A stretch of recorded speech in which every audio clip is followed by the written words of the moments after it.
ബഹുമാനപ്പെട്ട ഉസ്താദുമാരെ, സ്നേഹം നിറഞ്ഞ രക്ഷിതാക്കളെ, പ്രിയപ്പെട്ട കൂട്ടുകാരെ, അസ്സലാമു അലൈക്കും വറഹ്മത്തുള്ളാഹി വബറകാതുഹു.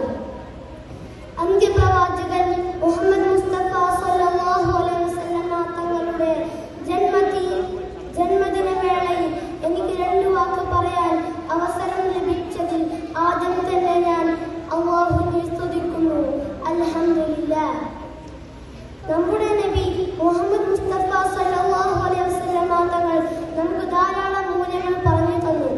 അതെല്ലാം എന്നെ കൊച്ചു പ്രസംഗത്തിൽ പറയാൻ കഴിയില്ലല്ലോ. അതുകൊണ്ട് ഒരു പ്രധാനപ്പെട്ട കാര്യം നിങ്ങളുമായി ഞാൻ പങ്കുവെക്കാം.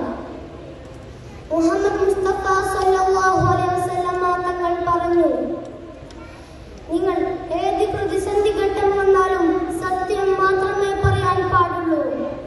ഇത് വെറുതെ പറയുക മാത്രമല്ല, ഇത് അവിടുത്തെ ജീവിതത്തിലൂടെ കാണിച്ചു തരികയും ചെയ്തു. അതുകൊണ്ട് തന്നെയാണ് ശത്രുക്കൾ പോലും മുഹമ്മദ് മുസ്തഫ സല്ലല്ലാഹു അലൈഹി വസല്ലം തങ്ങളെ അൽ അമീൻ എന്ന് വിളിച്ചത്. ഒരു ദിവസം ഒരു അഅറാബി മുഹമ്മദ് മുസ്തഫ സല്ലല്ലാഹു അലൈഹി വസല്ലം തങ്ങളുടെ അരികിൽ വന്ന് പറഞ്ഞു, നബിയെ, എനിക്ക് എല്ലാ തെറ്റുകളിൽ നിന്നും ഒരേ സമയം മാറി നിൽക്കാൻ കഴിയില്ല പ്രവാചകരെ. ഏതെങ്കിലും ഒരു തെറ്റിൽ നിന്ന് മാത്രമേ മാറി നിൽക്കാൻ കഴിയൂ നബിയെ. ഇത് കേട്ട മുഹമ്മദ് മുസ്തഫ സല്ലല്ലാഹു അലൈഹി വസല്ലം തങ്ങൾ പറഞ്ഞു, നിങ്ങൾ ഒരിക്കലും കള്ളം പറയരുത്. ഈ ഒരു തെറ്റിൽ നിന്നും നിങ്ങൾ മാറി നിൽക്കണം. ഇത് കേട്ട അറാബിക്ക് സന്തോഷമായി. കള്ളം മാത്രം പറയാതിരുന്നാൽ മതിയല്ലോ, ബാക്കി